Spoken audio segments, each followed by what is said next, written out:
Welcome to another episode of KTM Summer Grill, where today I'm joined by Tony Quinn, co-owner of 888 Race Engineering, to talk about the change-up at the big team in Supercars. My name is Simon Chapman, of course, Speed Cafe reporter.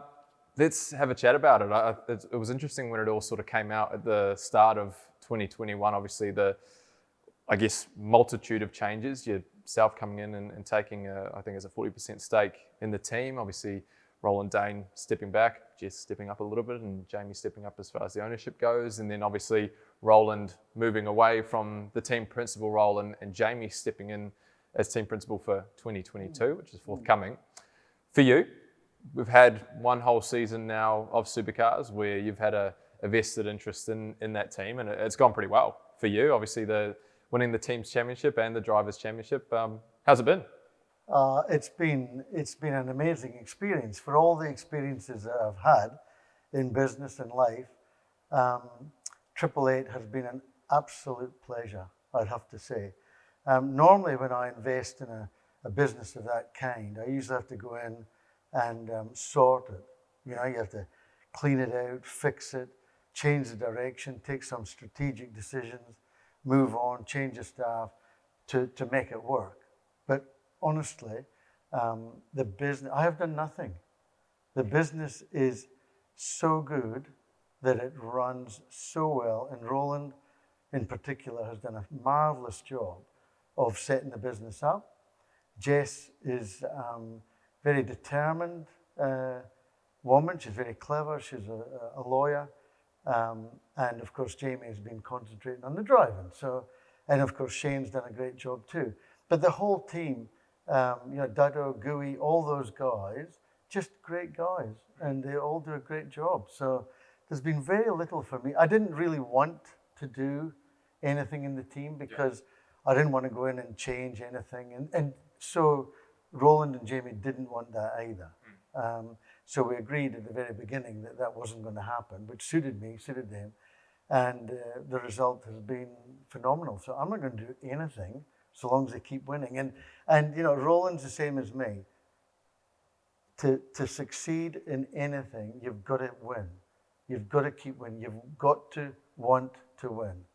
And that the whole team is indoctrinated with that philosophy. Sure, and we saw that throughout, obviously, 2021, Shane going on an incredible streak from the start of 6 race wins, and then obviously Jamie getting a 7th for the team in a row. Jamie positive wanted to start. keep winning towards the end as well, Yes. which was played out at Eastern Creek. But look, no, it's a very, very professional team, very professional. Yeah, couldn't be happier. What was the attraction? Because like you say, you've invested in lots of different businesses. You've had your own racing teams, but nothing like this. Yeah. So when I'm dead and gone, my purpose at the moment is, I've obviously had a very successful business life. I've made a few shekels along the way. What do you do with that when you're gone? You need to put it to good use. And my major emphasis is on what's called the Popeye legacy. So my grandchildren call me Popeye. And the legacy will continue with the tracks that I own, with the 3 tracks in New Zealand and the track in Australia. And the whole giving back to motorsport and supporting the journey of young people throughout the sport is all part of my legacy. And obviously I have the tracks covered off a wee bit. And then I looked at where can they go? They can go to America, Europe, F1, whatever they want to do. But if they want to come to Australia, you want to have connections to a good team. And I had a choice between DJR and 888, to be honest. I had discussions with both of them, but clearly, as demonstrated, 888 are just so much more advanced with their business model and their performance that it was an easy decision. And I guess if anybody wants to invest in shares or in shares in the share market, buy BHP and Commonwealth Bank. It's like they're a given. And so long as they're well managed, there'll be a good return. So also the timing was right. And I think you've seen the likes of Stephen Grove do the same thing, where we look at supercars, the past 10 years, it's been tough, right? Commercially, been tough. But Sean Seamer, they got a new television deal, they got a new naming rights sponsor, they've got the Gen 3 cars coming. I mean, all the things, all the stars are aligning that the teams themselves will actually be more profitable as a business. And so, you keep your money in the bank, you get less than 0.25% or something. So for me, it was a business to invest in that gave me a future option for the legacy. And obviously, it's very enjoyable as I stop racing myself to continue on in the business of racing. It'll be a pleasure, I'm sure. But I'm not giving up just yet. I've got another year or so left. Yeah, it might be a year and 1 day, or it might be a year and 11 months. Yes. I'm not quite sure. Yeah. I turn 65 next year. So, and like many good drivers, not me, but as many, like Jim Richards, John Bowe, you don't want to end up being an embarrassment. So I think when the time comes when I'm being lapped by young kids, I'll probably pull out then and go to Classic Spa or something and hoof about there. I don't know, but currently I'm keen to carry on racing myself. Yep. And of course, Triple Eight has the Mercedes GD3 program ongoing. And I have agreed to try and sell the Aston Martin and buy a Mercedes. So that's a bit of an issue at the moment, in-house issue. But we have to sell the Aston first. Yeah, for sure. And obviously, it is for sale if anybody's looking. For sure, we'll get the listing up on Speaker. Yeah, but, one thing obviously that you've done earlier this year is, I guess, created a few more closer ties with New Zealand as well, with the Toyota 86 Championship, and tried to sort of, I guess, leverage some of the Triple Eight, I guess, stuff towards that. Yeah, look, I mean, I'm so fortunate that I've embedded myself in New Zealand motorsport, because for whatever reason, the Kiwis seem to produce these marvelous kids that can go on and do very well on the world scene. And I'm surrounded by, in my foundation, I have Steve Horn and Greg Murphy on the board and Dan Gaunt, all of whom have huge influences overseas. So I think it's our first year of the foundation, and but we're going so well, and I think we'll help produce the next Kiwi talent, the next Shane Van Gisbergen, or the next Scott Dixon, or the next Scott McLaughlin. I mean, you go on, and they've been there like for decades. The Kiwis have done very well. So hopefully it continues. Yeah, for sure. No, it's cool to see. Obviously, the 86 champion, I believe, will get a drive of a supercar. Yeah, and again, that's all part of the Triple Eight journey for us, to use that, not to abuse it, but to at least give them the chance to do it. But Triple Eight have to keep winning. That's the mantra. Yeah, you speak about that. It's an interesting one for 2022, I guess, in terms of the structure. I guess we've done one part as far as your involvement in, I guess, Roland moving away. The next phase of all of this is Jamie moving into a team principal role. Shane's going to be effectively the de facto number one. Going to have Brock Feeney coming in to replace J-Dub in the driving seat, and then we've got new engineers as well, obviously with Couchy moving on and Wes McDougall also, I guess, retiring essentially. Andrew Edwards, who's certainly accomplished, and Martin Shaw. Changes.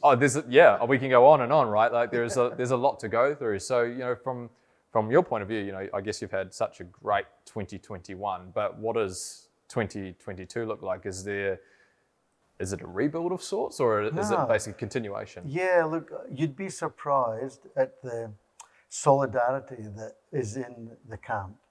It's such a well-oiled machine. That the problem that they've had in the past is that there's been some really good guys come up the ranks, and they get to a point where there's nowhere to go. Yep.